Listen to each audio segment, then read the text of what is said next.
Programme timeline से गड असद मुमताज़ नाज़रीन हुकूमत जो स्टील मिल रोज़वेल्ट होटल समेत 19 इदारनि जी फौरी निजकारी वाली लिस्ट में शामिल करे छॾियो आहे। इन्हनि इदारनि जी निजकारी से 2 लख मुलाज़िम मुतासिर थींदा। अॼोके प्रोग्राम में हिन ते ॻाल्हाईंदासीं। गॾोगॾु ॻाल्हाईंदासीं त नेब जे कानून में तरमीम जे हवाले सां हुकूमत ऐं अपोज़िशन जे अॻुवाणी जी हिकु दफ़ो ॿीहर वेक थी आहे। परॾेही वज़ीर शाह मोहम्मद कुरैशी उन कमेटी जो सरबराह आहे। उनजो चवणु आहे त नेब जे कानून में तरमीम जे हवाले सां हुकूमत ऐं अपोज़िशन जे तजवीज़ुनि में ज़मीन आसमान जो फ़र्क़ु आहे। मुल्क लुटींदड़नि जे ख़िलाफ़ एहतसाब जो अमल जारी रहंदो। त ॿिए पासे नून लीग अॻुवाण अहसन इक़बाल इहा दावा कई आहे त अधु PTI असां सां राब्ते में आहे। तहरीक इंसाफ़ जा अॻुवाण सम्झनि था त ईंदड़ चूंडुनि में तहरीक इंसाफ़ जी टिकट जहनुम जी टिकट हूंदी। इन्हनि मौज़ुअनि ते ॻाल्हाईंदासूं ऐं गॾोगॾु इहो पिणु बि ॻाल्हाईंदासूं त काल 2 कलाक जी बरसाति ऐं अॼु बूंदाबारी कराची शहर खे ॿोड़े छॾियो आहे। बल्दियाती इदारनि जी कारकर्दगी सवालिया निशान आहे। इन्हनि तमामु तर मौज़ुअनि ते ॻाल्हाईंदासूं ऐं प्रोग्राम में असां सां जेके दोस्त शामिल हूंदा इन्हनि मौज़ुअनि ते ॻाल्हाईंदा। उनमें तहरीक इंसाफ़ जो अॻुवाण शहज़ाद कुरैशी साहब आहिनि, पाण MP आहिनि सिंध असेंबली जा, ऐं पीपल्स पार्टी जा अॻुवाण डॉक्टर सोराब सरकी डॉक्टर साहब भी सिंध असेंबली जा मेंबर हैं। शहजाद भाई बहुत शुक्रिया, आपने हमें वक्त दिया। डॉक्टर साहब वहाँ जी भी मेहरबानी असां के वक्त दिनों। शहजाद भाई जब आप अपोजिशन में थे तब आपका ये मौक़िफ़ होता था कि अगर स्टील मिल समेत दीगर इदारों की निजकारी की गई तो हम मुलाजमों के साथ होंगे। असद उमर साहब और दीगर रहनुमाओं के आज भी वीडियोज़ मौजूद हैं। आप हुकूमत में आए हैं, आप खुद इनकी निजकारी करें, तो अपोजिशन में जब आप होते हैं तो आपका एक मौक़िफ़ होता है, हुकूमत में आप आ रहे हैं तो आपका दूसरा मौक़िफ़, ऐसा क्यों? देखिए मैं ये समझता हूँ कि इस वक्त जो हमारी जो फाइनेंस की पूरी टीम है वो लीड कर रही है इस वक्त गवर्नमेंट की पॉलिसीज़ को, और खान साहब ने जो भी 2 साल के बाद ये पॉलिसीज़ दी हैं प्राइवेटाइजेशन की, तो इसको पूरी अच्छी तरह समझ के और चीज़ें देख के कि क्या इस इदारों के लिए क्या बेहतर हो सकता है। और जिस तरीके से ये इदारों में सब्सिडी दी जा रही थी, हमारे और आपके टैक्स का पैसा, शायद पता नहीं, आपको पता ही नहीं पता, 500 अरब से ज़्यादा पैसा स्टील मिल में दिया गया। इसी तरह और इदारे भी हैं। इसमें जो मैं समझता हूँ कि ये मुकम्मल निजकारी प्राइवेटाइजेशन नहीं है पाकिस्तान स्टील मिल का। इसको अभी फ़िलहाल प्रॉफिटेबल बनाने के लिए इसको वो कहते हैं ना कि एक्सपेंडिचर्स कितने हो रहे हैं और इसमें कमाई कितनी हो रही है, अभी मेरा ख्याल है उस पे है जो मेरी नॉलेज है। इसको मुकम्मल निजकारी की अभी कोई पॉलिसी नहीं हुई। 9,300 मुलाजमीन है। बात की न्यूयॉर्क के होटल की, उसके अंदर भी अभी तक उन्होंने मुकम्मल निजकारी का कोई फैसला नहीं किया है। हाँ, ये है कि प्राइवेट पार्टनरशिप के तहत अगर कोई इदारा मुनाफा दे सकता है या मुनाफा बख्श हो सकता है तो मैं नहीं समझता इसमें कोई हर्ज है। और उस वक्त जिस वक्त मुल्क कर्जों में डूबा हुआ हो और आप हर इदारे को सब्सिडी दे रहे हो, देखें अगर वो कोई, आप एक मिसाल लेना, चले पाकिस्तान स्टील मिल प्राइवेटाइज होती है या प्राइवेट पार्टनरशिप के तहत होती है तो लोग तो चलाएंगे ना उसको, उसमें लोग तो काम करेंगे ना, ऐसा तो नहीं सबको कर लेंगे। हाँ, इदारा अगर जो लेगा ऑब्वियसली वो उसकी फिजिबिलिटी बनाएगा, उसके एक्सपेंडिचर्स देखेगा, ये देखेगा क्या फ़ायदा क्या, लेकिन लोगों को रोज़गार फिर भी मिलेगा।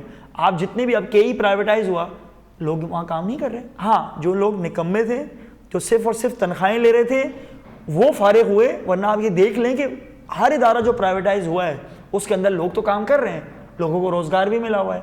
बस ये है कि घर बैठ के तनख्वाह नहीं मिलती है। जैसे कि आपको पता है हमारे यहाँ सरकारी इदारों में गोश्त एम्प्लॉइज़ भी होते हैं, और या जो सिर्फ जाके टांग पे टांग रख के बैठे होते हैं, काम नहीं करते। आप वाटर बोर्ड को देख लें, KMC को देख लें, और जो हमारे दूसरे इदारे SBCA को देख लें और इदारों को देख लें। अगर आप इस तरह इदारे चलाना चाहते हैं तो एक और बात है। एक बात ये कि जब आप अपोजिशन में थे तब आपको मालूम नहीं था कि ये इदारे जो हैं वो चलने के काबिल नहीं है और निजकारी के अलावा इनका कोई और हल नहीं है। मेरा ख्याल है अगर आप असद उमर की पूरी वो स्पीच सुने जिसको सारे अपोजिशन वाले चला रहे हैं, वैसे इसका बेहतर जवाब तो असद उमर ही देते हैं। लेकिन मैं इनकी समझा था कि हम इस इदारे को जब हम प्राइवेटाइज नहीं करते और प्राइवेट पार्टनरशिप के तहत चलाते हैं, ऑब्वियसली उसमें गवर्नमेंट का भी शेयर होता है।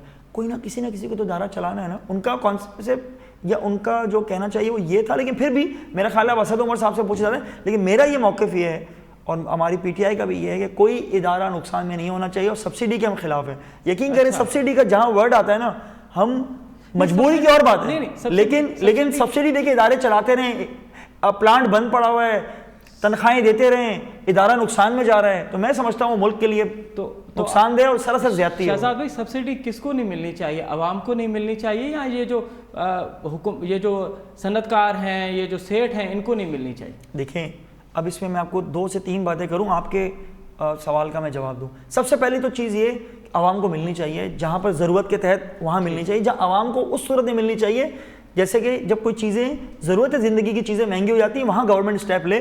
जैसे एहसास प्रोग्राम, अभी कोविड आया तो हमने दी लोगों को दिया रिलीफ। लेकिन दूसरी तरफ इदारे जो नुकसान में जा रहे हैं, जो सरासर नुकसान में जा रहे हैं, जिसमें आप ये समझ लें कि सूबे का भी नुकसान है, शहर का भी नुकसान है, इस मुल्क का भी नुकसान है, वो इदारों में कुछ बेहतरी लाने की कोशिश करनी चाहिए, ना कि सिर्फ और सिर्फ तनख्वाहें देते रहें। इतने सालों से, मेरा एक सवाल है, इतने सालों से पाकिस्तान स्टील मिल जो चल रही थी, क्या मुनाफा कमा के दिया? और अब जो बंद पड़ी हुई है, क्या मुनाफा हम कमा रहे हैं? अगर यही स्टील मिल चलने लग जाती है, इससे लोगों को रोजगार मिलता है और गवर्नमेंट पे बोझ कम होता है, तो मैं समझता हूँ इसमें क्या हर्ज है। इसमें तो मेरा ख्याल है पीपल्स पार्टी और नून लीग उन तमाम जमातों को भी हमारा साथ देना चाहिए। ठीक है। सुराब सरकी साहब, शहजाद कुरैशी साहब चए पियो त इहे इदारा जेके हाँ क़ाबिल न आहिनि त इन्हनि खे हलायो वञे। अगरि निजकारी थिए थी पई, हुकूमत जे बोझ घटि थो थिए त पोइ इहा सुठी ॻाल्हि आहे। असल में मां हिकिड़ी तव्हांखे गुज़ारिश कयां, जेके निजकारी थिए थी, मूंखे इहा ख़बर पई आहे त कसरे नाज़ बि 30 सालनि जी लीज़ ते ॾिनी वई। जहिड़े नमूने सां वॾी बेदर्दी सां हे जेके असांजा असास आहिनि मुल्क जा, जेके रोज़वेल होटल आहे अमेरिका में ऐं ॿिया इदारा जेके बि आहिनि, इहे जहिड़ी तेज़ी सां इहे निजकारी करनि था, मां सम्झां थो इहो मुल्क जे लाइ वॾी ख़तरनाक सूरत हाल आहे। मुंहिंजे पाकिस्तान पीपल्स पार्टी जो मौक़िफ़ बि इहो आहे। उन में ॾिसो त हाणे पोइ त जेकॾहिं ईअं ॾिठो वञे त असांजी जेकी गवर्नमेंट ऑफ पाकिस्तान आहे, गवर्नमेंट ऑफ पाकिस्तान बि सॼी जेको आहे कर्ज़ ते हले थी ऐं ॿाहिरों पैसा वठे थी, पैसा वठी करे पोइ हलाए थी। पोइ हाणे गवर्नमेंट ऑफ पाकिस्तान बि निजकारी करे छॾे वञे, ईअं न आहे। जेके इदारा आहिनि जेके असांखे उहे हलाइणा आहिनि, उन में पीटीआई मैंडेट इन शइ जो वरितो हो त जेके इहे शयूं ख़राब आहिनि, पीआईए आहे, रेलवे आहे ऐं पंहिंजो वापडा आहे ऐं उन खां पोइ ॿिया जेके बि इशूज़ जेके आहिनि, या स्टील मिल आहे जेके बि आहिनि, इहे इमरान ख़ान साहब, ॿिया इहे जेके बि पीटीआई जा जेके लीडर हूंदा, जीअं उमर साहब जो, असद उमर साहब जी तव्हां पाण ॿुधायो त वञी करे उन्हनि स्टील मिल वारनि सां बीही करे चए मां तव्हां सां गॾु आहियां। हाणे ॻाल्हि इहा त इहो त को सोल्यूशन न आहे। ऐं इहे तव्हां जेके पंहिंजा पाकिस्तान जा जेके एसेट्स आहिनि, इहे अॼु के इलेक्ट्रिक सिर्फ़ु जेको कुझु सालनि जे लाइ ॾिनी वई आहे, उनखे प्राइवेटाइज़ेशन कई वई आहे, त माण्हुनि जूं केतिरियूं रड़ियूं निकिरी वयूं आहिनि। पीटीआई पाण ख़ुदि केतिरो परेशान आहे। असां जेकॾहिं सभु जेके असांजा पंहिंजा क़ौमी इदारा आहिनि ऐं इहे असां वॾे 70 सालनि खां वॾी मुसीबतुनि सां जेके आहिनि उहे असां इस्टेब्लिश कया आहिनि, बजाए जो उन्हनि खे विकिणण खे, उन्हनि में ठीकु आहे जेकॾहिं का उन में कमी पेशी आहे उनखे दुरुस्त कयो वञे।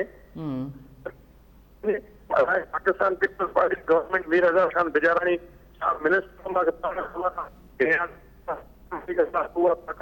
मिल हल्दी ऐं मुनफ़ो बख़्श इदारो।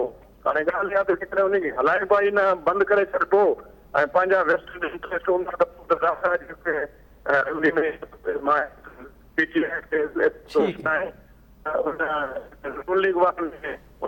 तरीक़े सां हैंडल न कयो। हाणे त इहो सॼो हिननि खे जेको मैंडेट मिलियो इहो त इहो मिलियो। इन करे जेके बीमार सुनतूं आहिनि, जेके ग़लतियूं आहिनि, जेके करप्शन आहे, जेको गंद आहे, मुल्क में तबाही आहे, उन्हनि खे सही करणो। बाक़ी हाणे इहो त नवाज़ शरीफ़ बि करे थो, जंहिंजे लाइ पीटीआई असां जॾहिं अपोजिशन में वियासीं रुकावट बणियासीं, उनखे विकिणण न ॾिनोसीं। हाणे बि असां हिनखे सख़्तु ख़िलाफ़ आहियूं। इन्हनि खे सही कयो वञे, विकिणण सोल्यूशन न आहे। बाक़ी जीअं शहजाद भाई चए थो, जेकॾहिं के इज़ाफ़ी मुलाज़िम आहिनि उन में ॿिया तरीक़ा बि आहिनि, उन में उन्हनि खे जेको आहे ॿिया तरीक़ा करे, जेकॾहिं वधीक आहिनि त उन्हनि खे गोल्डन हैंडशेक वग़ैरह थी करे उहो। अच्छा, तव्हां इन ॻाल्हि ते राज़ी हो त मुलाज़िमनि खे गोल्डन हैंडशेक ॾिनो वञे? न, मां इन ॻाल्हि ते राज़ी न आहियां, पर मक़सदु चवण पर हुकूमत त इहो फ़ैसिलो कयो आहे सुराब साहब त स्टील मिल जे मुलाज़िमनि खे, के 9300 मुलाज़िम आहिनि, उन्हनि खे त मुकमल गोल्डन हैंडशेक ॾेई फारिग कयो वेंदो।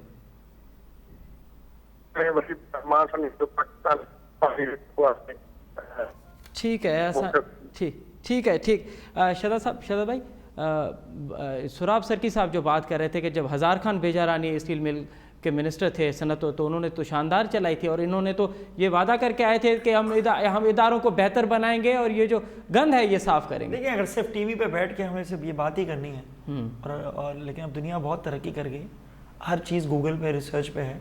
कौन सा इदारा इस मुल्क का इन्होंने मुनाफा बख्श छोड़ा है? इन्होंने एक पीआईए थोड़ा बहुत मुनाफा कमाता था, उसका भी बेड़ा गर्क कर दिया, उसमें पीपल्स यूनिटी करके भर्तियां की, सारी सियासी भर्तियां। पीपल्स पार्टी का एक बड़ा अच्छा एक वो रहा है कि जितनी करप्शन करनी है करो, कोशिश करो कि हर एक फैमिली से एक बंदे को नौकरी सरकारी दे दो। अच्छा, ये मुल्क का मसले का हल नहीं है, ये यकीन करें।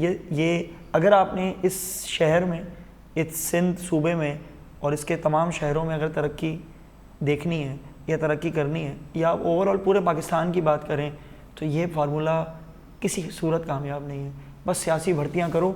एक इदारा 5,000 से चलता है, उसमें 15,000 आपने एम्प्लॉइज़ कर दिए, वो इदारा डूबेगा। ये कहना कि हमने चलाई थी, कहाँ चलाई थी? मुझे कोई एक बैलेंस शीट दे दें जिसमें पाकिस्तान स्टील मिल एक मुनाफा बख्श इदारा हो। अभी आपने खुद कहा, अच्छा एक और चीज़ है जो आप बार बार कह रहे हैं, गोल्डन शेक हैंड सारे एम्प्लॉइज़ को नहीं है। नहीं, हुकूमत ने फैसला किया है कि सारे 9,300 मुलाजिम को। देखिए गोल्डन शेक हैंड, बाकी इदारों की बात में नहीं करा, स्टील गोल्डन शेक हैंड जो होता है ना, हमेशा उसमें एक होता है आपने दे दिया, एक होता है कि जिसको लेना है वो लेके चला जाए। सारे एम्प्लॉइज को तो निकाल ही नहीं सकते ना। जब एक मुनाफा बख्श इदारा करके इसको बेचना है, एम्प्लॉइज कम करने हैं, तो पूरा बंद करके ये तो नहीं होगा ना। आप केई में भी सारे एम्प्लॉइज नहीं निकाले थे, और उन्होंने भी प्राइवेट इदारा जब हो गया तो उन्होंने एम्प्लॉइज निकाले, और उन्होंने वो एम्प्लॉइज निकाले जो उन पे बोझ थे, काम नहीं करते थे। तो पाकिस्तान स्टील भी चलाने का तरीका जो मैं समझता हूँ, जो मुझे समझ में आया, हो सकता है मैं गलत हूँ, लेकिन जो चीज़ मुझे समझ में आई है वो ये है कि गोल्डन शेक हैंड जो लोग लेना चाहें वो लेके जाएं। अच्छा मुझे एक चीज़ बताएं, मैं 20 साल नौकरी करता हूँ, 20 साल तक मैं बगैर काम के तनख्वाह भी लेता हूँ, और उसके बाद मुझे मेरा ओनर कहता है कि भाई तुम छोड़ के जाओ और तुम गोल्डन शेक हैंड भी ले लो। उनकी तो पाँचों उंगलियां घी में है। मैं देखिए मैं एक चीज़ बताऊँ, मैं सारे तो यंगस्टर तो कोई नहीं होंगे ना जो अभी भी जिन्होंने पाकिस्तान स्कूल ज्वाइन की होगी, कोई 20 साल से काम कर रहा है, कोई 30 साल से है, तो आप वो भी तो देखिए ना। और सबसे बड़ी चीज़ ये कि अगर वो इदारा चला सकते होते। शहजाद भाई, यहाँ स्टील मिल का मामला सिर्फ गोल्डन हैंडशेक का नहीं है, स्टील मिल का मामला तो जो तनख्वाहें रुकी हुई हैं उनका भी मामला है ना। और फिर स्टील मिल के अलावा जो ये तो कॉमन सेंस है कि जब हम उसको गोल्डन शेक हैंड देंगे उससे पहले तनख्वाहें भी क्लियर करेंगे। मैं आपको यही तो बता रहा हूँ। और देखिए मुझे पता इस वक्त नहीं है, मैं कोई गलत कोड नहीं करना चाहता, लेकिन मैंने जो मुझे पता है शायद 10 अरब रुपए की सब्सिडी हर साल शायद जाती है। मामला सिर्फ स्टील मिल का नहीं है, ये तो टोटल, लेकिन शायद मैं गलत हूँ, मैं भी गूगल पे सर्च कर लेता हूं। 47 इदारे हैं जो निजकारी, अगर उनकी निजकारी की गई तो 2 लाख मुलाजिम मुतासिर होंगे। अब अगर 2 लाख मुलाजिम बेरोजगार होते हैं, सही है ना, तो फिर पहले से ही लॉकडाउन और मैशत हमारी गिरी हुई है, तो फिर ये कैसे आप? देखिए मैं इसका बहुत सिंपल सी करूंगा। 19 इदारे आप खुद कह रहे हैं प्राइवेटाइज होने जा रहे हैं। 19 इदारे तो फौरी तौर पे ना प्राइवेटाइज होने जा रहे हैं। सेकंड मरहले में प्राइवेटाइज का मतलब क्या है? देखिए गवर्नमेंट तहवील से वो प्राइवेट तहवील में चले जाएंगे। वो जो 19 इदारे हैं बगैर लोगों के काम करेंगे, बात सिर्फ बगैर लोगों के काम चलाएंगे। शहजाद भाई, बात सिर्फ बगैर लोगों के काम करने की नहीं है, बात है हुकूमत की रीट की। यहाँ पे तो हुकूमत रिस्पॉन्सिबल है ना। आप कोर्टों में जाएंगे मामला, तो वहाँ तो फिर जब निजकारी का यही तो मामला होता है कि आपने एक बंदे को आलिनाल कर दिया होता है, फिर वो जो चाहे वैसा। दुनिया में इसी तरह होता है कि एक चेक एंड बैलेंस होता है। आपका भी जो इदारा है जहाँ लोग जो काम नहीं कर रहे होंगे, क्या उसको आप संभाल के रखेंगे? उसको 30 साल तक तनख्वाही देते रहेंगे? परफॉर्मेंस बेस्ड होता है, हर साल परफॉर्मेंस गेज की जाती है कि वो इदारे के लिए फ़ायदेमंद है या नहीं है, इदारे को फ़ायदा हो रहा है नहीं हो रहा। देखिए इसमें सिर्फ और सिर्फ इदारे चलाने की बात नहीं है। ये इदारे चलेंगे तो ऑटोमेटिकली इसमें लोगों को एम्प्लॉयमेंट मिलेगी, और उसके साथ साथ अगर ये इदारे तरक्की करते हैं, 19 इदारे, तो ऑब्वियसली आपके रोजगार और बढ़ेगा। ये तो बहुत ही मतलब एक कॉमन सेंस की बात है जो हमें इकोनॉमिक्स में सिखाया है। शहजाद भाई ये कह रहे हैं कि ये निजकारी का अमल बेहतर है और हुकूमत को करना चाहिए। मैं ये समझता हूँ कि अब जो दुनिया की जो इंटरनेशनल पॉलिसी है उसके अंदर हुकूमती इदारे जो हैं, वो हुकूमत का काम नहीं इदारे चलाना। अच्छा, आप दुनिया में सिस्टम देख लें, जो हेल्थ सिस्टम भी आ गया है, वो गवर्नमेंट जरूर आपको वो इंश्योरेंस देती है, आप इंग्लैंड में चले या कहाँ चले जाएं, लेकिन जो इलाज होता है वो प्राइवेट इदारों से होता है। ठीक है सरकी साहब, शहजाद कुरैशी साहब चए पे तो हुकूमत जो कम हाणे इदारा हलाइण न आहे, हुकूमत जो इदारा हलाइण कम न आहे त छा कम आहे? इहो मां हिकिड़ी तव्हांखे गुज़ारिश कयां, जेकी स्टील मिल जी जेकी ज़मीन आहे उहा सिंध गवर्नमेंट जी आहे। सिंध गवर्नमेंट सिर्फ स्टील मिल जे पर्पज़ जे लाइ ॾिनी, ऐं उहो वॾा इशू थींदा। अॻे बि मतिलबु काफ़ी ॿियनि हुकूमतुनि बि कोशिशि कई, सुप्रीम कोर्ट में इहा ॻाल्हि वई आहे, ख़त्म थी। अहिड़ी तरह जेके बि इदारा आहिनि, मुख़्तलिफ़ इदारा जेके 23 इदारा तव्हां चओ था, मुख़्तलिफ़ सूबनि में, इवन जेकी आहे रेलवे आहे, उन में पाकिस्तान खां बि अॻ में हिकिड़ा उन्हनि जा बाक़ाइदा एग्रीमेंट थियल जेके आहिनि उहे ज़मीन आहिनि, उहे जेके आहिनि, उहे जेके प्रोविंशियल ज़मीन आहिनि, उहे 99 ईयर जी लीज़ ते आहिनि, या सिर्फ़ु उन जे लाइ आहिनि त जेके हिते स्टील मिल हलंदी, स्टील मिल कमु कंदी। हाणे उहा आहे सिंध गवर्नमेंट जी ज़मीन, उहा वफ़ाक़ी गवर्नमेंट कीअं जेको उहा ज़मीन खरबे रुपए जी त उहा ज़मीन कीअं ॾींदी? ज़ाहिर असां त इहो चयो आहे जेकॾहिं बाबा तव्हां कोई स्टील मिल नथी हले त असां बि त पार्ट एंड पार्सल आहियूं, पाकिस्तान जी हुकूमत आहे, सिंध गवर्नमेंट बि पाकिस्तान जी हुकूमत आहे, असांखे जो असां तव्हांखे हलाए ॾेखारियूं। असां NICVD हलाए ॾेखारीसीं, असां जिना हॉस्पिटल हलाए ॾेखारीसीं ऐं NICH असां हलाए ॾेखारीसीं, सभु इदारा जेके हलाए ॾेखारियासीं ऐं बाक़ाइदे असां उहे हलाए करे ॾेखारींदासीं, स्टील मिल बि हलाए करे ॾेखारींदासीं। दावा न आहे असां जॾहिं असां सूबाई हुकूमत हलाए सघे थी त मर्कज़ी हुकूमत हुनखे छो न हलाए सघे थी? सिर्फ़ु और सिर्फ़ु नेक नियती हुजे ऐं सही तरीक़े सां जेको आहे। पर सरकी साहब इहा त ऑफर तव्हांखे नून लीग वारनि कई जॾहिं पंहिंजो अब्बासी साहब जॾहिं प्राइम मिनिस्टर जॾहिं वज़ीर हुयो, बल्कि हुन त कैम अली शाह खे ऑफर कई त असां तव्हांखे मुफ़्त में स्टील मिल ॾियूं था पिया, उन वक़्तु त तव्हां इनकार कयो स्टील मिल हलाइण खां। न बिल्कुलु इनकार न कयो असां। हाणे इहा जेकी आहे पंहिंजो उन टाइम ते थी सघे थो त 18 अमेंडमेंट न हुजे, 18 अमेंडमेंट बिल्कुलु मौजूद हुई, बिल्कुलु 18 अमेंडमेंट मौजूद हुई, एतिरा वसाइल न। हाणे त असां चऊं था। अच्छा, हाणे तव्हां चओ था, हाणे तव्हांखे ॾिनी हुई त बहितर हलाईंदो तव्हां? बिल्कुलु हलाईंदासीं असां, बिल्कुलु असांजी गवर्नमेंट जे तरफ़ां इहो बाक़ाइदे ऐलान सां हलाईंदासीं। ऐं मां असां जेको आहे जेके बि इदारा आहिनि ऐं मूंखे इहा ख़बर पई आहे त जेकी कसर जाते MNA वग़ैरह रहंदा उन्हनि बि हिननि 3 सालनि जी लिस्ट ॾेई छॾी आहे। इहा जेके ख़तरनाक इहो रुझान आहे, इन सां जेके बि इदारा आहिनि वफ़ाक़ जा उहे ख़तम थी वेंदा त पोइ वफ़ाक़ी हुकूमत हुकूमत। ठीक है सरकी साहब, शहजाद कुरैशी साहब चए पियो त अवां हलायो, असां इन तव्हां सां गॾु इन मामले ते बि ॻाल्हाईंदासीं, इन सां गॾोगॾु ॻाल्हाईंदासीं एहसाब वारे अमल ते। पर सरकी साहब पहिरियों हिकु नंढी साई था वठूं, साई खां पोइ प्रोग्राम में ॿीहर हाज़िर थींदासीं। नाज़रीन, प्रोग्राम हिकु दफ़ो ॿीहर अव्हांखे भलीकार वक़्फ़े खां अॻु में असां ॻाल्हाए रहियासीं स्टील मिल ऐं ॿिया के इदारा आहिनि उन्हनि जी निजकारी जे हवाले सां। सोराब सरकी साहब जो इहो हो त वफ़ाक़ी हुकूमत असांखे स्टील मिल हवाले करे असां बहितर नमूने से हलाईंदासीं, जैसे शहजाद कुरैशी साहब चयो है तो बिल्कुल। शहजाद भाई, ये जो ऑफ़र की है सरकी साहब ने कि आप हमें दें, हम चला के दिखाएंगे आपको इदारे, तो क्या जब निजकारी हो रही है तो फिर सिंध हुकूमत को दी जाए? वैसे भी ज़मीन सिंध हुकूमत की है। सिंध हुकूमत प्राइम मिनिस्टर ऑफ पाकिस्तान से फॉर्मली क्या कहते हैं उसको रिक्वेस्ट करे जी। अब मैं भी इस चीज़ पे हूँ कि चलाएं, लेकिन माजी को भी देखना चाहिए, हमें माजी भी देखना चाहिए। ये जिस जिना हॉस्पिटल की बात कर रहे हैं और जिना हॉस्पिटल जाके देखे तो वहाँ क्या हाल है। अभी इन बारिशों में वो पानी में डूबा हुआ था, मरीज वो हैं। ये शहर का बड़ा हॉस्पिटल है जो इस वक्त सबसे समझ लें क्रीम इलाके में है। आप सिविल हॉस्पिटल भी इनके अंडर में देख लें, सिविल अस्पताल का क्या हाल है, अब्बासी शहीद का क्या हाल है और बाकी हॉस्पिटल का क्या हाल है। पहले कोई एक इदारा चला के उसको एक मिसाल तो बनाएं। ये तो कहेंगे हमें सब दे दो, चले मैं इनको सांगड़ के हॉस्पिटल लेके चलता हूँ जहाँ मैं खुद गया था, मीरपुर खास के हॉस्पिटल लेके चलता हूँ, चांडका मेडिकल के हॉस्पिटल लेके चलता हूँ, लियाकत मेडिकल के हॉस्पिटल लेके चलता हूँ। ये अगर इनके इदारे इतने बेहतर ये इदारे चला रहे होते, इनके इदारे इस काबिल होते तो ये इंडस से हेल्प मांगते कोविड के लिए। ये SIUT जो एक NGO के तहत इदारा चल रहा है उससे हेल्प मांगते हैं। अगर इनके इदारे इतने स्ट्रांग होते तो ये वफाक का बनाया हुआ इदारा NICVD उस पर कर रहे होते। मतलब ये देखें, मुझे तो खुशी होगी, खुदा की कसम मैं कहता हूँ, मुझे तो इतनी खुशी होगी एज सिंध का बासी होने और इस कराची शहर का बासी होने के नाते मैं तो इतना खुश हूँगा ये कोई इदारे चलाना शुरू कर दें।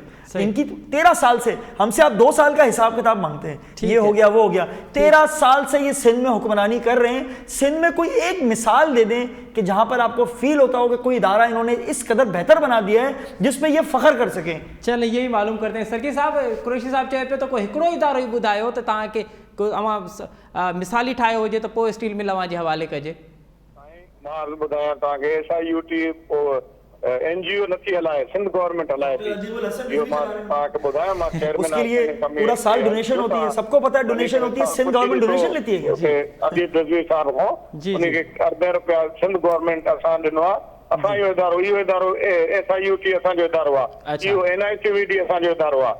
ऐं मां पाण डो मां ग्रेजुएशन कई आहे सिविल हॉस्पिटल कराची में। तव्हां वञी करे उते ज़बरदस्त क़िस्म जा जेके वार्ड आहिनि मुख़्तलिफ़, ऐं उते वॾो कमु थिए थो। ऐं जेको ट्रामा सेंटर आहे, वॾो ट्रामा सेंटर न आहे, एॾो वॾो जेको आहे उहो ट्रामा सेंटर आहे। ऐं बाक़ाइदे जेको आहे ज़ाहिर आहे जेको आहे कमी पेशियूं आहिनि, असां बि चऊं था ज़रूरु ईअं आइडियल पोज़ीशन न आहे। शहजाद भाई सही चए थो, पर इन जो मक़सदु इहो त न आहे त जेके कमी पेशी आहे असां हर शइ जेको आहे चऊं था हाणे असां नथा हलायूं असां जेको आहे हिनखे प्राइवेटाइज़ कयूं त इहो मुनासिब ॻाल्हि न आहे। ठीक है ठीक है कमी को त इदारनि में आहे पर ये इदारा रन कनि पिया। सकी साहब हिकिड़े ॿिए मौज़ू ॾे अचूं था पिया, उहो आहे नेब वारो मौज़ू।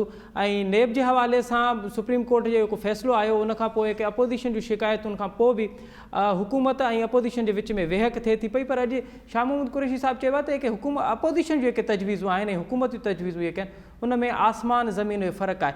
इन स्टेटमेंट जे बावजूद बि अवां सम्झो था पिया केतिरा पुरुमीद आहियो त अवां नेब जे हवाले सां कानून में हिकु तरमीम जी ॻाल्हि कई पई वञे, अवां उहा तरमीम बि कराईंदो ऐं नेब जे हवाले सां जेके अवां जूं शिकायतूं आहिनि उहे बि माना उहे बि दुरुस्त थींदियूं।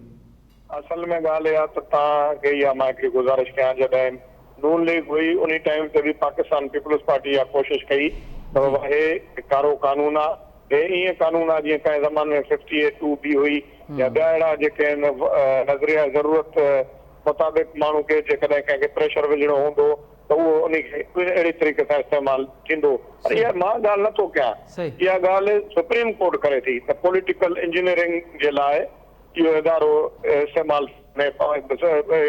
चीफ जस्टिस ऑफ पाकिस्तान इहा ॻाल्हि कई आहे। उन में जेको फ़ैसिलो ॾिनो आहे ख्वाजा भाइरनि जे फ़ैसिलो जेको ॾिनो अथई उन केस में ऐं जेके उन ऑब्जर्वेशन ॾिनियूं उहे इंतिहाई ख़तरनाक ऐं संगीन आहिनि। ऐं ॿी ॻाल्हि इहा तव्हां पाण ॾिसो कहिड़ी कारकर्दगी आहे इन जी माना नेब जी, उन कहिड़ा केस जेके आहिनि पकड़िया आहिनि या जेको हिननि इवन PTI जो जेको हिकिड़ो नारो हो त जेके चोर आहिनि या डाकू उन्हनि खे असां हे कंदासीं हो कंदासीं, कंहिंखे सज़ा आई आहे, छा थियो आहे, कुझु बि कोन्हे। सिर्फ़ु इहो हाणे तव्हां पाण ॾिसो त हिकिड़ो त TV जो हिकिड़ो मालिक जेको आहे उनखे तकरीबन अलाए घणा 6 महीना 7 महीना थी विया आहिनि बग़ैर कंहिं जवाब जे। ये सभु शिकायतूं सरकी साहब, ये सभु शिकायतूं त मौजूदु आहिनि, पर हाणे तजवीज़ूं बि अची वियूं आहिनि। सभ खां सुठी ॻाल्हि इहा आहे त हुकूमत ऐं अपोज़िशन गॾु वेठी आहे। अवां केतिरा पुरुमीद आहियो त हिन में ब्रेक थ्रू थींदो इहो? असांखे मां हिकिड़ी ॻाल्हि ॿुधायां, असां पंहिंजो वक़्तु गुज़ारे विया आहियूं। हाणे जीअं तव्हांखे ॿुधायां त जीअं हाणे इक़बाल हसन चयो आहे त PTI वारा इहे माण्हू मिनता करनि था, असां पंहिंजो वक़्तु गुज़ारे विया आहियूं। जेके तकलीफ़ मिलणी हुई असांखे असांजी क़यादत खे उहा सभु अची वई आहे। अलाह ख़ैर करे इहो वक़्तु हिकिड़ो न रहंदो आहे। इहो PTI वारा इहे अॻे नून लीग वारनि बि ईअं ई माना सम्झनि था त कुल असां जेका भोॻियो आहे असांखे कोई इतराज़ न आहे। जेकॾहिं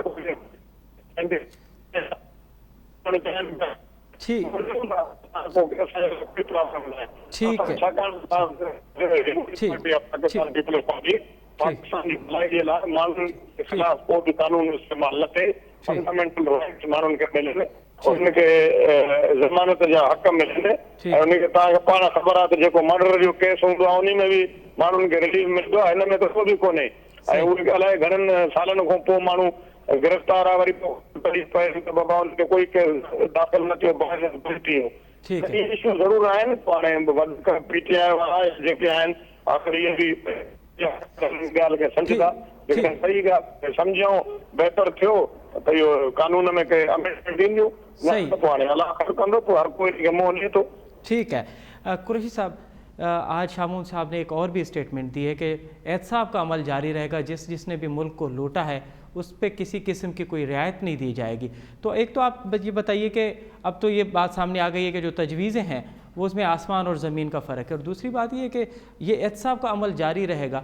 आप कितने पुरुमीद हैं कि नेब के मामलात में जो तरमीम अपोजिशन और हुकूमत चाहती है वो मतलब हो जाएगी? अब देखिए, सबसे पहले तो हमें ये बात समझना होगी कि जो एहतसाब का जो इदारा है वो किसी भी मुल्क में हो उसको बाख्तियार होना चाहिए, ना वो हुकूमत के कंट्रोल में हो ना वो अपोजिशन के हो।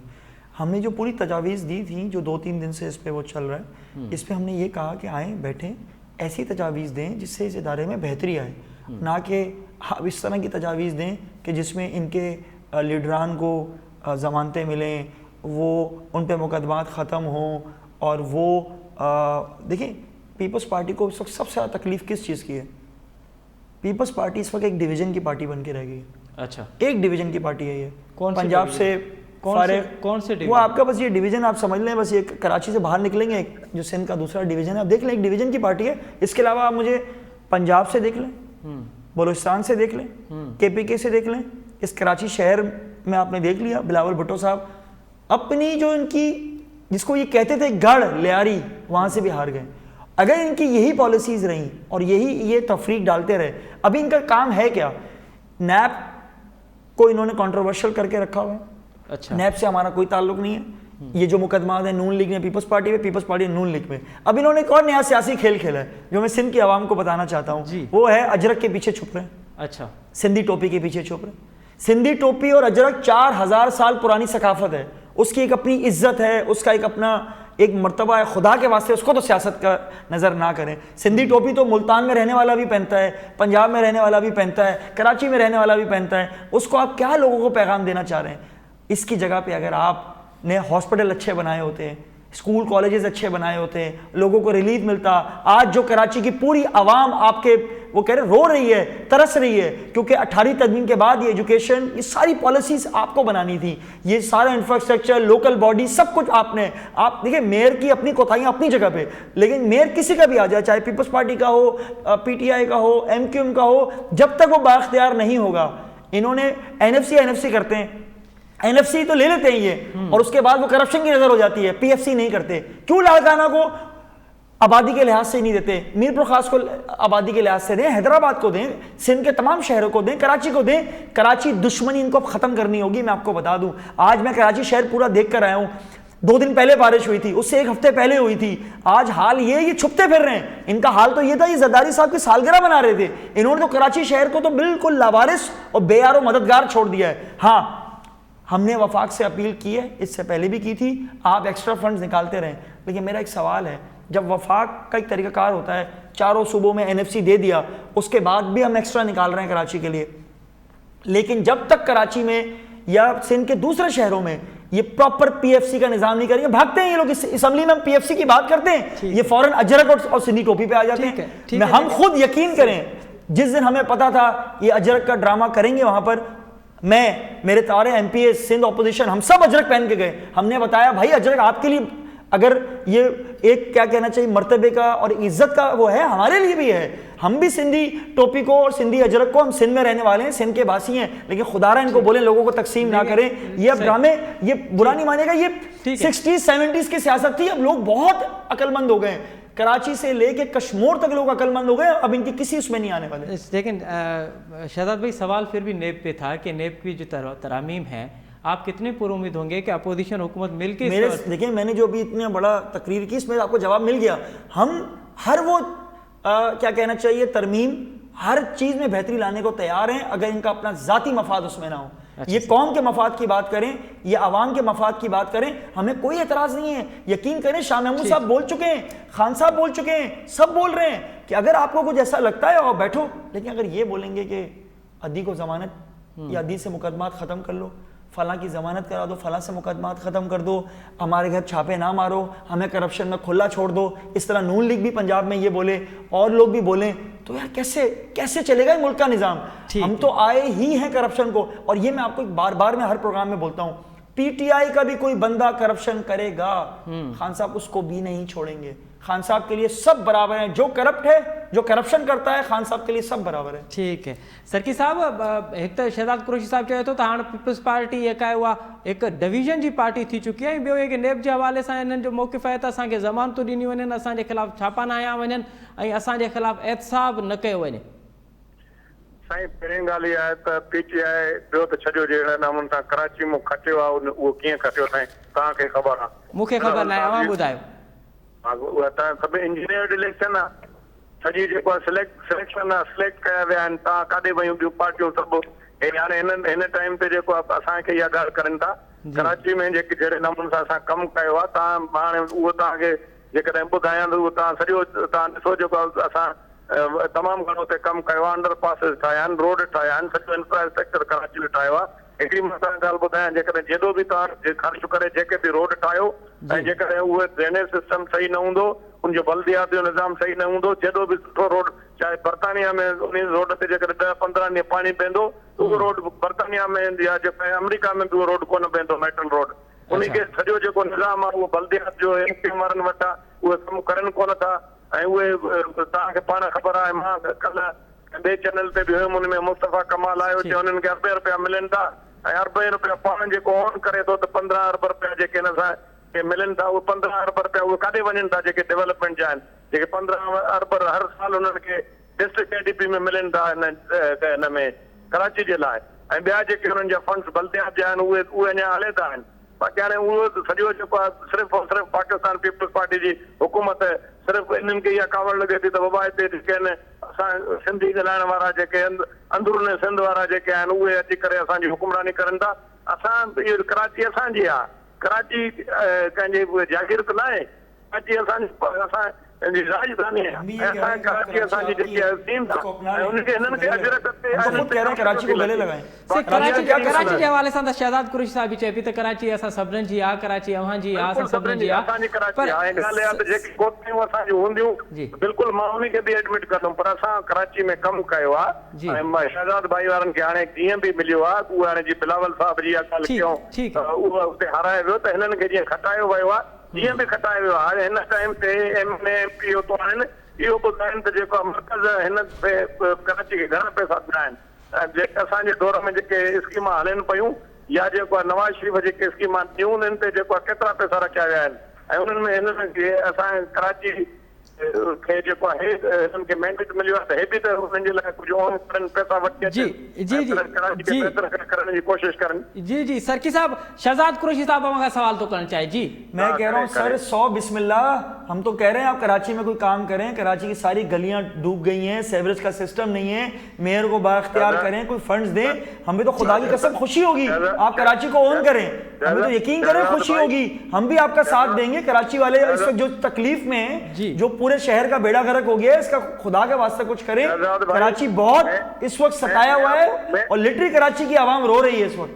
जी मैं आपको बता रहा हूँ शहजाद भाई, कल ही मेरी किसी प्रोग्राम में मुस्तफा कमाल मौजूद थे, वो कह रहे थे कि ये जितने भी फंड्स हैं ये बहाना कर रहे हैं और बिल्कुल बहुत ज्यादा फंड्स हैं, कराची को साफ रखा जा सकता है। ये मैं नहीं कह सकता हूँ कि बड़े मेगा प्रोजेक्ट दूंगा, बाकी ये है कि कराची बिल्कुल साफ सुथरी होनी चाहिए, इतने इनको फंड्स मिलते हैं वो वहां पर पैसे नहीं लग रहे हैं। ये तो खुद ये जो है मुस्तफा कमाल जो मेयर रहे ये कल खुद कह रहे थे। अब अगर ये बल्दियात का काम भी आप हमें कहेंगे कि आप करें या मैं आपको कहूं, सर आपके अंडर में आ रहे हैं ना, वजीर बल्दियात के अंडर में आ रहे हैं, 18वीं तरमीम के बाद वजीर बल्दियात के अंडर में आ रहे हैं, आपके तहत आ रहे हैं, पूरे सिंध का बल्दियात आपके अंडर में आ रहा है। नाली का काम भाई आप MP हैं, नाली का काम आप तो नहीं करेंगे, जाहिर है जो वो काउंसलर होगा बल्दियात के जो इदारे हैं वो करेंगे ना, उनको करना चाहिए। सिंध गवर्नमेंट तो उनको फंड्स दे रही है, जो भी हमारे पास फंड्स आते हैं बिल्कुल वो PFC हो जाएगा। जब NFC में भी हमें पूरे पैसे नहीं मिलते हैं तो हमें प्रॉब्लम आती है, लेकिन बिल्कुल PFC भी होना चाहिए। आप सही कह रहे हैं, PFC के मुताबिक ही मतलब जितने अभी भी फंड्स जाते हैं, मैं आपको आपकी नॉलेज के लिए बता दूं। सरकी साहब एक दफ़ो ॿीहर जेको सवाल हुयो वो हुयो नेब जे हवाले सां, नेब जी तरमीम जे हवाले सां। जेका शहज़ाद कुरैशी साहब ॻाल्हि कई त नेब जी तरमीम त असां करणु चाहियूं था, पर इहा सोच आहे त असांजे लीडरनि खे गिरफ़्तार न कयो वञे, उन्हनि जे ख़िलाफ़ एहतसाब न कयो वञे, उन्हनि खे ज़मानतूं ॾिनियूं वञनि, इहो न थींदो। असल में ॻाल्हि इहा आहे त हाणे त शाह साहब कुरैशी साहब हिकिड़ी स्टेटमेंट ॾेई छॾी, ईअं हाणे केरु चवंदो, कोई दुनिया में को बाशोर माण्हू पढ़ियल लिखियल या सियासी माण्हू ये चवंदो त बाबा जेकी आहे चोरी थिए ऐं जेको आहे करप्शन थिए ऐं उन में जो छूट मिले, ईअं त मुमकिन ही ना है। फजल रहमान के साथ क्या डील हुई थी कि उनके भाई को यहाँ पर DC सेंट्रल बना दिया गया था, उसके बारे में सर बताएं ना, क्या डील हुई थी मौलाना फजल रहमान साहब की जरदारी साहब के साथ कि एक बंदे को KP का, हमारा यही तो रोना है, एक तो कराची के लोगों को वैसी जॉब्स नहीं मिलती हैं, ठीक है, और फिर आप नो डाउट सिंध के दूसरे हिस्सों से आ रहे हैं, सिंध एक सूबा है, अब आप KP के से भी लोग लाके यहाँ पर नौकरियां देंगे, हमारा क्या होगा मुझे बताएं ना, हम कराची वाले कहाँ जाएंगे? मेरी बात सुन ले, मैं आपको बताऊं किसी हुकूमत का कोई इख्तियार नहीं है जब तक के डायरेक्ट कोई बुलाए, कोई खैबर पख्तूनख्वा से सिंध में ये आपका नोटिफिकेशन निकाला है फेडरल गवर्नमेंट ने। मैं आपसे पूछता हूँ कि फेडरल गवर्नमेंट ने ये किस तरह इनको इधर भेजा सिंध के अंदर, अगर वो नहीं आ सकता आपने खिदमत मांगी, तो आज आपने नोटिस वापस लिया सर, मेरे भाई नोटिस कथा कलामी माफ, आज आपने नोटिस वापस लिया, आप ही ने तो लगाया इनको डील के तहत। मौलाना फजल रहमान के साथ आप लोगों की डील हुई है, जो कि है जमहूरियत चार्टर ऑफ डेमोक्रेसी के नाम पे जो आप लोग इकट्ठे हुए वो सारा वही मसला है। मेरी बात सुने, अगर हमने कोई गलत कोई डिमांड की है तो एस्टेब्लिशमेंट डिवीजन वो क्यों हमारी गलत डिमांड उन्होंने मानी और क्यों उन्होंने उनको भेजा? जब पहली बात यह है सर 18वीं तरमीम में हर चीज का जवाब 18वीं हमने की नहीं, ऐसी कोई डिमांड की नहीं, वो आए 18वीं तरमीम पर सरकी साहब इन हवाले सां सुप्रीम कोर्ट जो तो फैसलो मौजूद है, ही एक अपॉइंटमेंट थी हुई। हाँ तो खैर एक दफ़ो ॿीहर KPK जी हुकूमत चयो आहे असांजे हवाले कयो, असांजी अमानत असांजे हवाले कयो, पर इहा तो सुप्रीम कोर्ट जे जेका डिसीजन है उनजे खिलाफ़ वर्दी हुई, खिलाफ वर्जी हुई। पर अदा या एस्टेब्लिशमेंट डिवीजन नोटिफिकेशन कढी न, सिंध गवर्नमेंट डायरेक्ट हेॾे नथी घुराए सघे कंहिंखे। अच्छा इहो इस्लामाबाद ठीक है तव्हां चओ था त इस्लामाबाद वारनि तव्हांखे मोकिलियो है, बिल्कुल मोकिलियो। ठीक है। अच्छा सरकी साहब एहसन इकबाल अॼु इहा दावा कई आहे त तहरीक इंसाफ़ अधु तहरीक इंसाफ़ असां सां राब्ते में आहे ऐं रुगो उहो चवनि था त असांखे ईंदड़ चूंडनि में टिकट ई पकड़ियो। छा तहरीक इंसाफ़ जा अॻवान पीपल्स पार्टी सां बि राब्ते में आहिनि? साईं मां हिकिड़ी गुज़ारिश कयां त असां पाकिस्तान पीपल्स पार्टी जो जेको बि वोटर हुयो या जेके बि पंजाब जे अंदरि ॿियनि सूबनि जे अंदरि जेको बि पाकिस्तान पीपल्स पार्टी जो वोटर हो उहो सॼो डाइवर्ट थियो PTI में। अच्छा ठीकु आहे, हा बिल्कुलु। इहा त ॻाल्हि इहा त तव्हां मञो था पिया न त तहरीक इंसाफ़ अवां जो वोट टोड़ियो आहे? बिल्कुलु उहो असां मञियोसीं, पर जहिड़े नमूने सां हाणे PTI मुल्क जी जेकी बेड़ो बोडियो आहे ऐं जेकी उन मुल्क सां हालत कई आहे, हाणे इंशाअल्लाह ताला तव्हां पाण ॾिसंदा वे हे त चवनि था तव्हां पीपल्स पार्टी डिवीजन जी पार्टी आहे। हेठि मां सुभाणे जॾहिं इलेक्शन अचे त मां हिननि खे सलाम पेश कंदुमि त महिरबानी करे पंहिंजे हल्के में सिर्फ़ु वञी ॾिसनि त पोइ जेकॾहिं वञी विया न पोइ बि तव्हां पीपल्स पार्टी जहिड़ी पोज़ीशन न आहे अॼु बि, ऐं हाणे बि जेके मिनिस्टरनि जा जेके इस्तक़बाल थियनि था हल्के में उहे तव्हांजे साम्हूं आहिनि, मीडिया में अचनि था। ईअं चवणो त हे डिवीजन जी पार्टी थी वई आहे, ख़तम थी वई आहे, ईअं त मोहतरमा बेनज़ीर भुट्टो जे ज़माने में तव्हांखे ख़बर आहे कुल असांजूं मर्कज़ में कुल 17 सीटां क़ौमी असेंबली में, वरी असां जेको आहे तव्हां 2002 में वरी पाकिस्तान में हुकूमत ठाही सही, इहा ॻाल्हि ई न कयो साईं। पाकिस्तान पीपल्स पार्टी जेकी आहे उहा जेकी आहे मुस्लिम लीग कायदे आज़म वारी मुस्लिम लीग खे छॾे करे पोइ जेकी आहे वॾे में वॾी पार्टी मज़बूत पार्टी जंहिं पूरी हिनखे जेके असांजा सियासी जेके मुखालिफ़ आहिनि दुश्मन आहिनि उहे बि तस्लीम करनि था त हिननि जी क़यादत पंहिंजे शहादत जा नज़राना ॾेई करे पार्टी खे ज़िंदा रखियो आहे। इंशाअल्लाह ताला वरी पार्टी इहा ज़िंदा थींदी। ठीक है ॾिसंदासीं। शहजाद भाई, एहसन इकबाल साहब ने दावा किया कि आधी PTI जो है वो हमारे राब्ते में है और वो सिर्फ ये चाहते हैं कि आने वाली इलेक्शन में हमें सिर्फ टिकट की यकीन दहानी कराई जाए। देखिए सबसे इम्पोर्टेंट बात तो ये है कि इस वक्त नून लीग का बेड़ा गर्क हो चुका है। नून लीग 2-3 हिस्सों में तकसीम है। एक मरीम नवाज साहिबा अपनी तहरीक चलाने के चक्करों में, हमज़ा आपको पता अपनी तहरीक है, शहबाज शरीफ की अपनी एक रुख है, नवाज शरीफ साहब चाहते हैं मरियम आके इक़्तिदार ले, ओवरऑल आपको पता है ख्वाजा आसिफ और आपने शायद खान अब्बासी की भी लड़ाई झगड़े देख लिए होंगे। इनके पास अब कुछ है नहीं है। अच्छा, अब इनके पास ना कोई चीज़ है करने की, इनको टीवी पे आने का तो बहुत शौक है। अब तरीकाकार क्या है, कोई ना कोई चुलबली सी, वो मोहल्ले के नहीं होते मिरासी जो बैठ के रोज़ाना एक खबर जारी करें ताकि हमारी वाह वाह चीज़ें हों। आप सोच सकते हैं कि PTI का मैं आपको बता दूं, PTI अल्हम्दुलिल्लाह 2023 के भी इलेक्शन भी हमने जीता हुआ। अभी से मैं आपको बता रहा हूँ, हमारी मुस्बित पॉलिसीज़ हैं, सिस्टम्स पे काम हो रहा है, कुछ चीज़ों पे लेट जरूर है। मुझे कहते थे कुछ 2023 में जो जीता हुआ है आपने, अब कहाँ से, मतलब वफाक से, पूरे मुल्क से, यहाँ पूरे मुल्क से इंशाल्लाह सिंध में भी हमारी हुकूमत होगी। अच्छा, सिंध के लोगों, देखें सिंध की आवाम बहुत बाशऊर है। सिंध की आवाम अब इनके असली चेहरे पहचान चुकी है। और ये मैं आपको बता दूं कि नून लीग नहीं, हो सकता है आदि पीपल्स पार्टी हमारे साथ इन टच है, क्योंकि मेरा ख्याल है आदि पीपल्स पार्टी आपके साथ। हाँ, ये तब्दीली आप देखिएगा, जितने हमें पता है ना, हम असेंबली में बैठते हैं, कितने ऐसे MPs हैं जो चाहते हैं कि हमारे साथ, और उनको पता है कि इनकी गवर्नमेंट गलत कर रही है लेकिन वो मजबूर हैं। और इवन डॉक्टर सरकी साहब को मैं बोलूँगा, बड़े शरीफ और नफ्स आदमी है, मैं इनकी तारीफ कर रहा हूँ टीवी पे बैठ के, बहुत शरीफ और नफ्स आदमी हैं और बहुत रिस्पेक्टफुल हैं। तो इन जैसा बंदा भी मायूस ही है, मैं आपको लिख के दे दूंगा। अच्छा, तो आप कहते हैं कि सरकी साहब भी PTI में आएंगे? PTI में ना भी आए, इनका जाती फैसला होगा। लेकिन सरकी साहब की अपनी एक हल्के में, मैं यहाँ बैठ के कह रहा हूँ जी, कि मैंने जितना मालूम किया है, अपने हल्के में इनकी बहुत मजबूत पोजीशन है। सरकी साहब, लोग इनको बहुत ज्यादा इज्जत देते हैं। सरकी साहब शहजाद साहब से चलो तो अध पीपल्स पार्टी तो असां राब्ते में है। अलाए कहिड़ा त नाला ॿुधाइनि, कहिड़ो हिकिड़ो माण्हू ॿुधाइनि। ॻाल्हि इहा आहे त साईं मां तव्हांखे ॿुधायां, अगर हम बता देंगे तो आप उसको छोड़ेंगे नहीं। सही वक्त का इंशाल्लाह इंतजार कर रहे हैं, सही वक्त में इंशाल्लाह। मैं तो बचपन से सुनता आ रहा हूँ कि पाकिस्तान पीपल्स पार्टी जो है वो खत्म हो गई, अभी नहीं रहेगी। जब भी इलेक्शन हुए हैं पाकिस्तान पीपल्स पार्टी सिंध में, या तो उसने हुकूमत बनाई है या सिंगल लार्जर पार्टी जब से बनी है, एक मरतबा भी सिंगल लार्जर पार्टी के तौर पर हमेशा सिंगल लार्जर पार्टी के तौर पर वो उभरी है, कभी भी वो दूसरे नंबर पर डिलीवर नहीं किया। सर्की साहब, शहजाद साहब चए तो 2023 जी इलेक्शन सां खटिया वेठा हूं, इन ते बस मुख्तसर कमेंट्स भी ॿुधायो। साईं हाणे इहो त हिकिड़ो पंहिंजा साईं जी स्टेटमेंट आहे, पर जॾहिं वक़्तु आयो त पोइ ख़बर पवंदी। मां सम्झां थो त हे त ख़ैबर पख्तूनख्वा बि लूज़ करे वेंदा। वॾी वॾी वॾी महिरबानी सुराब सर्की साहब, शहजाद कुरैशी साहब, अवां ॿिन्हिनि मौजूद महिमाननि असांखे वक़्तु ॾिनो। नाज़रीन, अवां ॿिन्हिनि मौजूद महिमाननि जी ॻाल्हि ॿुधी। शहजाद कुरैशी साहब दावा कई आहे त 2023 वारी इलेक्शन असां खटिया वेठा आहियूं, पूरे मुल्क में बि खटींदासीं, सिंध में बि खटींदासीं, सिंध में बि असांजी हुकूमत हूंदी। जॾहिं त सुराब सर्की साहब जो चवणो आहे त 2023 में ही KPK में बि लूज़ कंदा। नाज़रीन, सां गॾु प्रोग्राम जो वक़्तु पंहिंजी पुॼाणी ते पहुतो। असद मुमताज़ रेड खे ॾींदा इजाज़त। अला भाई।